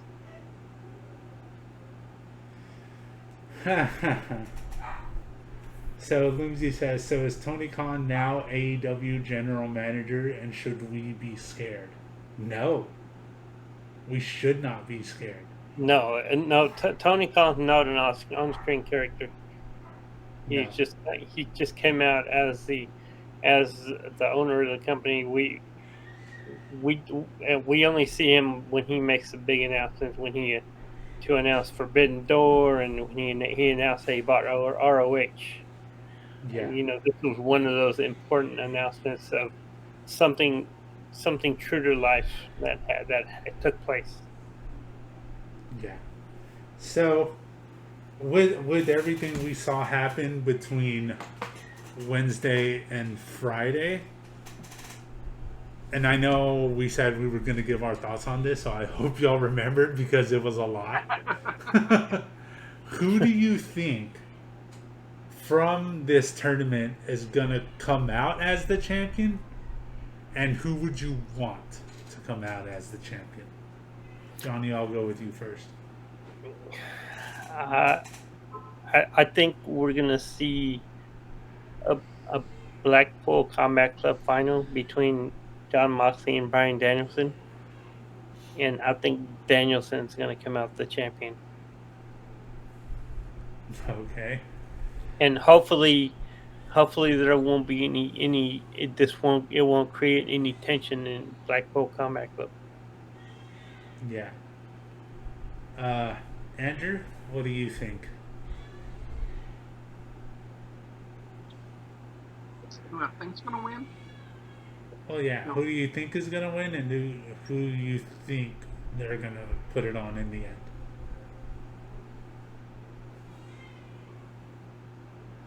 They'll probably put it on Danielson, because it makes no sense to go back to John. If they were going to have John keep it, win it, he should have just kept it that night. Right. Yeah. So it'll probably be Danielson.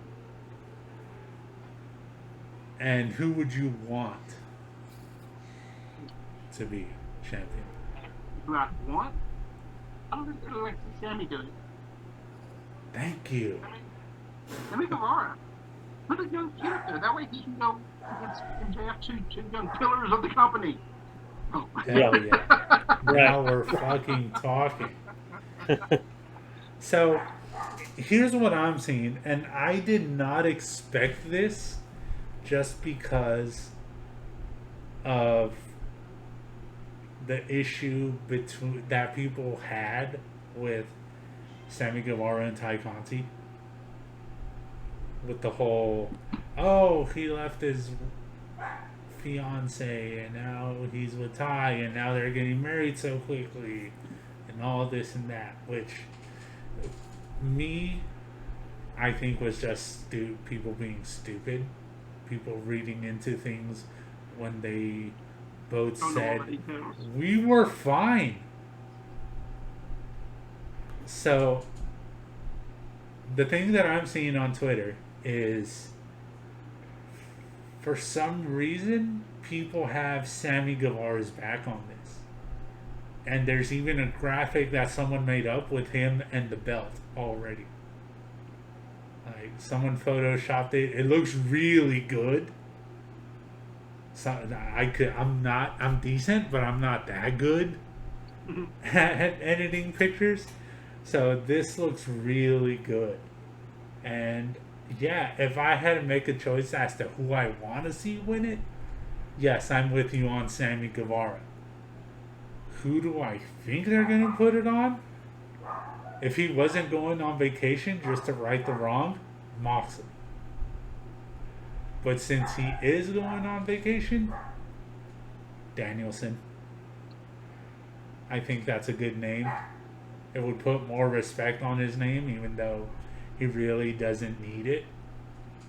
So, yeah, I would want Sammy to win, but I think they're going to end up putting it on Danielson.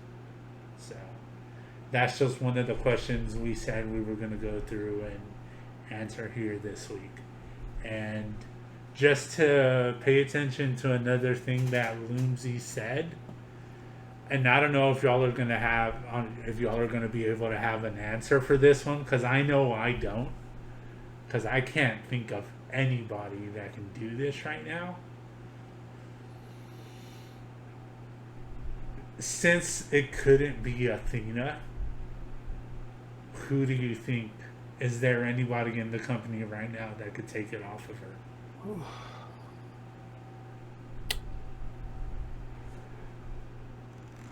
Well, I don't know.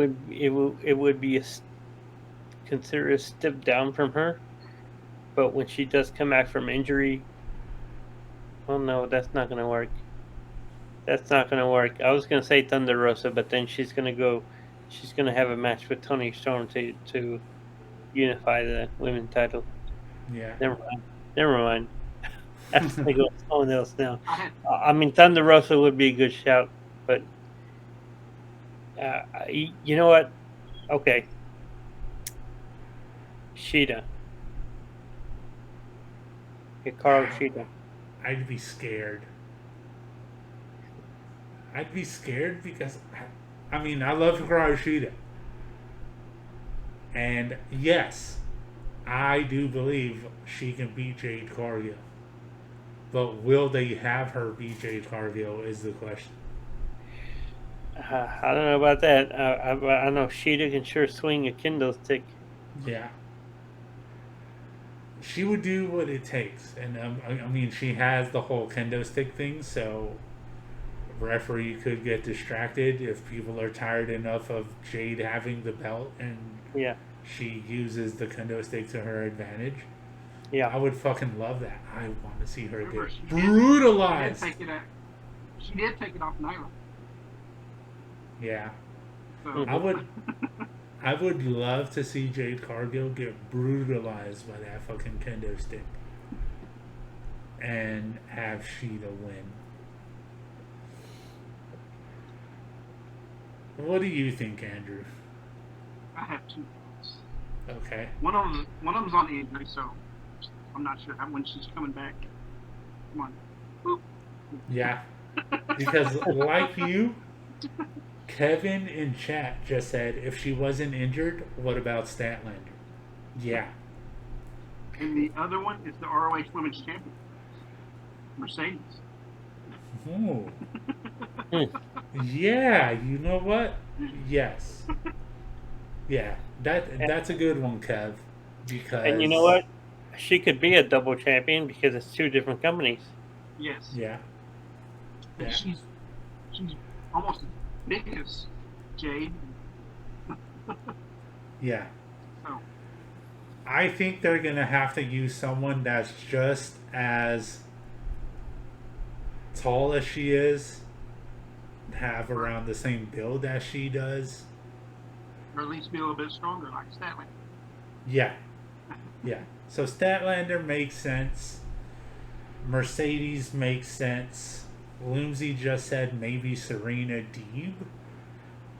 Yeah, she could do it in the technical way. Yeah, Yeah. but she's also a heel too. Yeah.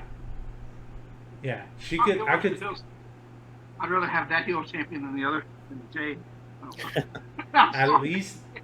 At least this heel champion has more skills to her name. Yeah. Right. Not just look at me, I'm strong, I can overpower you. Like that can only get you so far. And that for me was 37 matches ago. Yes. Yeah. Yeah, so I don't know who it's gonna be. I don't know what they have planned, but they need to do this quick. Because I mean, this is a hell of a streak, but it's not the streak. So this doesn't need to be a thing anymore. Yeah, this doesn't need to be a thing anymore. We just need to go ahead and move on from it. So with everything considered, I would say perfect week for AEW. They handled themselves perfectly. And they had some amazing shows. So we made it through a rough week. I know I said once we do this podcast I was going to be able to breathe easy a little bit more because I was really needing to get these thoughts out. So going into this week looking and feeling a lot better about it. So now I'm just going into it wanting to see some great wrestling because I know that's what we're going to get. Great stories, great wrestling. I'm feeling more like what I was feeling before last Sunday. So I feel a bit better about things. We'll have to see if they say anything else, if any more details come out regarding the situation. But I have a feeling it's going to be a very long time, like I said, before we get that real answer. But what we don't have to wait a long time for is Stump the Brain. Oh, I don't know which way to go. The hardest question, bro. The hardest one you got. Let me go with that. Hacksaw Jim Duggan. Where did he get the idea for the 2x4 from? The 2x4. Remember him carrying out the 2x4? Yes. Uh-huh. Where did that idea come from?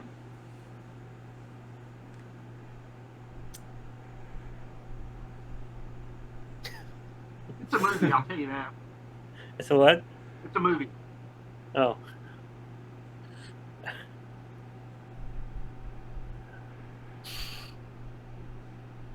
He even gave you a hint on this one. I mean, it doesn't narrow it a little bit, but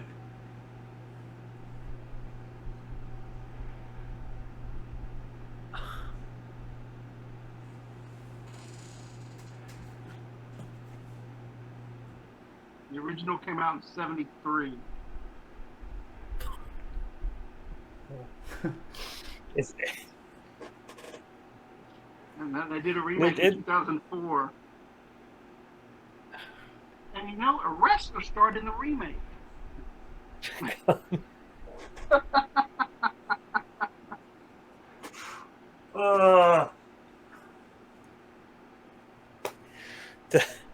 Does this movie happen to have the word hacksaw in the title? No.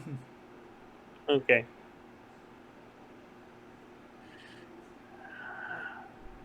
Where you would have known this one. No,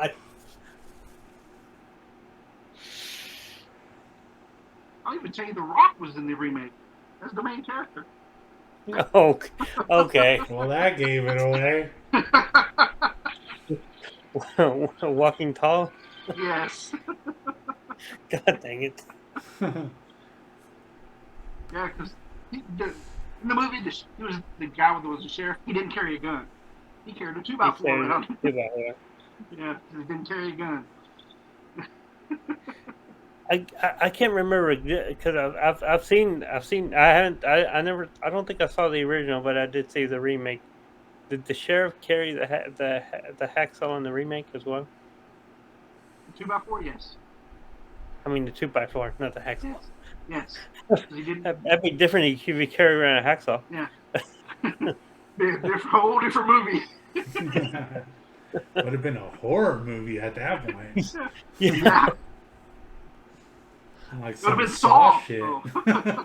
Saw. See, we're right there, man. We're both right there. Yeah. When you first asked the question, I was like, I know this has to be something we know, but I could not remember. Yeah, I couldn't put my finger on it either. Because when you're talking movies, there are way too many movies to think. Yeah. So, yeah. But once you narrowed it down and said, there was a wrestler in it, of course it's that one. And We it's The are Rock. stupid. Yeah. We are I'm so trying- I- dumb. Because then I was trying to think what movie came out in 2004 with a wrestler. But then you said The Rock. It's like, oh, yeah, it's that one. Yeah. Yeah. That. Starring Johnny Knoxville was his best friend and deputy in that movie. No. Who's also a wrestler. That's their last WrestleMania. So it had 2 wrestlers in it. Okay. God damn it. See, I've said this many times. Sometimes I hate where my mind goes. Alright? So, I know a lot of people want The Rock versus Roman. What if, and this is a big if, because he hasn't had a match in like Raw or SmackDown in a very long time. So what if on the lead up to WrestleMania for the build, they do The Rock and Johnny Knoxville versus Roman and Solo Sikoa? Or I thought you were going to say Roman and Sami Zayn. that's what I was about to say. Or That would be Roman better. Sami Zayn. Since he is part of that bloodline mix, Yeah. That would be that would like be cool. that would be like, okay, we know it's gonna lead up to this amazing match, but just to put a little bit of fun in there, we're gonna throw in Sami Zayn and Johnny Knoxville in the mix again. I would fucking love that. See, sometimes Stump the Brain doesn't lead to this, but this led to a whole other idea. So I very much enjoy it. Yeah, man, I'm glad that we were able to have this discussion on here. Obviously, by the way we're joking around now, we're feeling a lot better about everything. So, I appreciate you guys for that. I want to thank Loomsy again for the awesome birthday surprise. Everybody that came through on the chat to hang out with us today. Again, if you have any questions or comments, like always, WrestleLost@gmail.com or WrestleLost on Facebook. And don't forget to give us a follow here on Twitch. So, yeah, I don't know what exactly is going to happen this week, because now that it has settled down a little bit, we can focus back to being professional. So pretty sure that it's gonna be a great week of wrestling. So we'll be back next weekend to give our thoughts on it. Until then, enjoy the rest of your weekend and see y'all then. See you next week. Check you later.